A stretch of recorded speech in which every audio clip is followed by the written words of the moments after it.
Hello，大家好，歡迎嚟到 Connie 飲飽食醉去旅遊嘅 channel。咁我今日咧就會介紹台南其中一個鎮麻豆縣嘅景點嘅。咁總共3個啦。第一咧就係18層地獄嘅，咁佢就係有一啲裝置啦，一啲 display 嘅裝置啦。咁就係話同你講啊，你犯咗啲咩錯咧，咁你就會受到啲咩地府嘅懲罰啦咁樣嘅。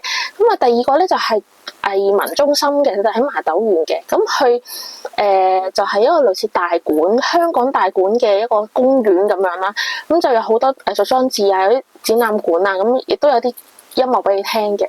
咁第三咧就係新松子料理、日本料理。咁佢10幾年前已經喺度。咁佢咧係咁啊，佢可以做10幾年都仲喺度喺個鎮仔入邊，同埋佢係做到啲巴士咧係專登車啲當地嘅人嚟呢度食嘢，係做團餐啦，即係日本餐喺台灣係可以做團餐，即係我覺得係有呢件好 amazing 嘅事嚟嘅。咁我同埋咧係好好食，我特登係為咗跟餐廳走去食嘅咁樣。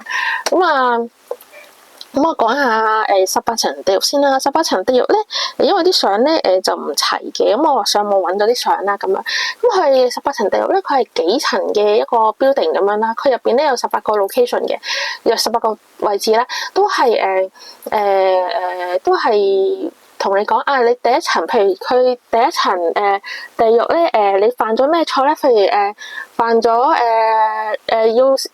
犯咗錯啦，要去受刑啦咁樣。第二層咧就你貪污啦，咁所以咧你個頭咧就會俾人砸咗落嚟啦。咁你話恐唔恐怖咧？係唔恐怖嘅。我覺得咧細路仔嚟都唔會驚嘅，即係佢係暗暗地咁樣啦，光線咁樣同你講18個 location 有18個場景咁樣，跟住每個場景有個大嘅牌同你講話你做錯咗啲乜嘢咧，就會受到應有嘅懲罰啦。譬如你貪污啦，咁你就會俾人個頭砸咗啦。咁跟住咧就會有個頭有個公仔個頭就甩咗落嚟啦。咁樣跟住就又同時有個地府嘅官方嘅位咁樣，同好似審判咁樣嘅。咁就which is 我都覺得我係覺得好好睇嘅。即係我10幾年前去睇過，咁我10幾年我都想即係再睇多次嘅。咁今次我就帶埋爸爸去慢慢去睇啦。咁去之前我都有諗啊，會唔會唔吉利咧？會唔會老人家聽到18層地獄就覺得哇，你帶我嚟啲咁嘅地方啊咁樣？咁點知睇完咧，我爸爸又唔係喎，我爸爸又幾開心啊。佢話我爸爸個教育程度唔高嘅，但係佢就話可以俾啲細路仔嚟，即係教佢哋話你唔好做錯啲乜嘢啦。如果唔係咧就會受到咁嘅懲罰啦。跟住我覺得即係你一個景點可以帶俾人哋唔同嘅一個景點可以帶俾遊客一個感悟係好好嘅。咁如果一個景點可以帶俾唔同人都有唔同嘅感悟咧，咁我覺得係更加好咯。咁我覺得都值得一睇咯，有18層地獄。咁就佢就18層地獄完咗之後咧，佢係有一個18重仙境嘅。咁但係我就覺得18重地獄係好睇過仙境，但係你去完18個暗暗嘅地方，去翻仙境個 contrast， 我覺得都幾得意嘅。其實即係大家都可以睇下，同埋都唔係好貴嘅收費，好似100幾蚊以內嘅啫，一個人港紙位翻。咁啊，跟住就嗰日好熱啦，我係搭 Uber 去咗藝文中心啦。咁就藝文中心係叫做總爺藝文中心啦。就係啦。咁就佢咧嗰日係星期日嚟嘅。咁我哋就入到去啦，咁啊攰攰地咁樣啦。咁就未食得夜晚黑啦。咁啊聽到有個中心咧就傳嚟啲音樂聲，有冷氣。咁我哋入去啦，問可唔可以睇啦？佢話係可以嘅，係免費嘅咁。佢係原來逢星期日咧係有個中樂團喺度演奏嘅。咁同埋咧佢係好有心思嘅，佢係一路演奏一路錄啦。同埋佢係每一個歌都有個獨奏嘅情節嘅。譬如佢有10首歌啦，譬如講緊假設啦，佢今日晏晝練10首歌啦。咁佢每首歌都會有其中一個成員一種樂器嘅獨奏加其他成員嘅伴奏嘅。即係譬如第一首歌可能就揾笛子獨奏，咁啊有個人企出嚟做笛子獨奏，咁啊後面嗰啲人就同佢伴奏啦。咁啊到第二首歌可能變咗琵琶獨奏，咁啊再加埋後面成員其他嘅獨奏，咁我覺得係好高質，佢係仲好聽過香港某一啲普通機構嘅演奏咯，係好高質嘅咁樣，同埋佢一路彈一路錄啊咁樣。咁佢 YouTube 咧係有擺喺 YouTube 嘅，叫做等先，我睇下先，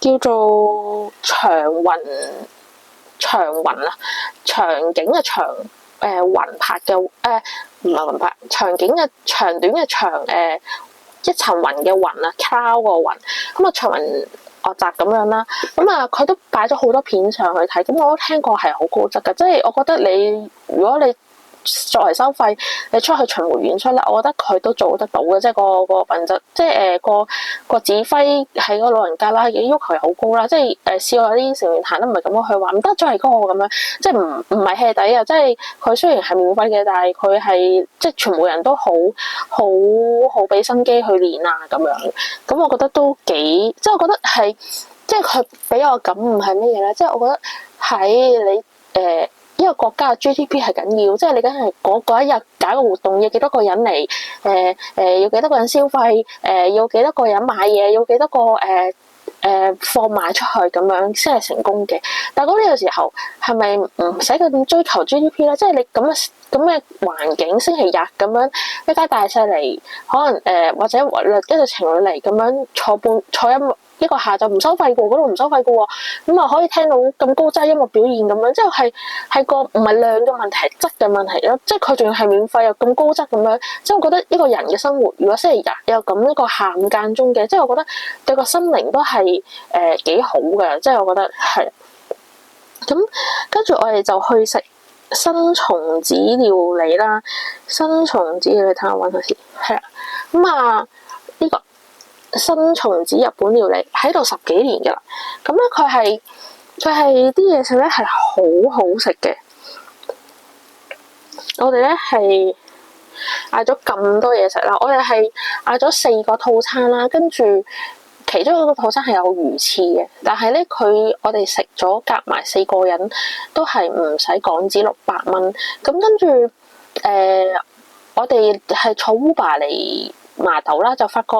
由台南嚟麻豆啦，咁我發覺原來咧係 Uber 係冇車由麻豆翻台南嘅，咁啊，之後我哋就問個老闆娘啦，老闆娘新松子嘅老闆娘啦，新松子嘅老闆娘就好好啦，佢就話幫我哋 call 的士啦，咁樣就等緊嘅時候佢就同我傾偈啦，咁佢就話我話喂，你好勁喎，做咗10幾年，我10幾年前嚟食咁樣做到而家咁樣都咁好生意喎，跟住佢老闆娘同我即係無私嘅分享啦，希望唔好介意啊，睇到呢條片，佢就話係啊，其實我嘅食物係高質嘅，咁我都覺得係嘅，係真係高質嘅，但係佢係收中下嘅價錢咯，即係用香港嘅物價嚟嘅，係中下價錢，即係百幾蚊一個人有魚翅食咧，你邊度揾？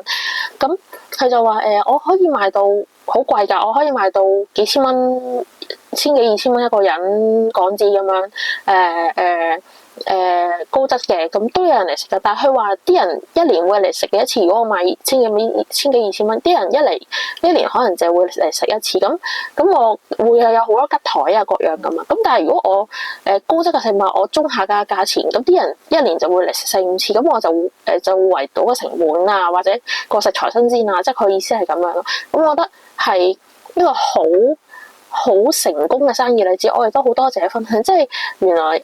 做高價同埋做低價嘅其中，即係唔可以套用睇所有 business， 但係原來即係餐廳嚟講係做高價同低價係有咁嘅分別咁樣，即係有咁嘅本質分別咯。即係佢就選擇咗做中下價，咁真係好好生意，係全場爆滿嘅咁樣咯。咁啊之後就佢依間係真係好好食嘅，係你諗下10幾年，隔咗10幾年我都仲記得依間鋪頭。其實本身咧係我唔記得個名㗎啦，咁我有一次第一日我去坐一架的士啦，咁就坐咗巴車去玉井就食芒果冰啦，自己會分享嘅，咁就跟住我就同的士講話，我好掛住麻豆一間日本料理啊，但係我唔記得咗個名啊咁樣。跟住個的士司機又揾到啊，佢真係好勁，佢真係食咖喱。佢就話係咪依間啊？因為我睇個樣係啊，我認得個樣，即係我認得個鋪頭大個樣。話係依間喎咁樣。佢話係啊，依間好評1000幾人㗎，喺 Google 嗰度咁樣。咁就希望大家如果有機會去麻豆去18層地都可以去啲藝文中心同埋去呢個新松子日本，記住要 book 位真同志日本料理都好 full 嘅。平日我哋嗰日係星期日都。我4點幾3點幾打去訂到最後一張台咯，好彩！如果唔係都食唔到，係啦。咁啊，多謝大家嘅觀看啦，唔該晒，拜拜。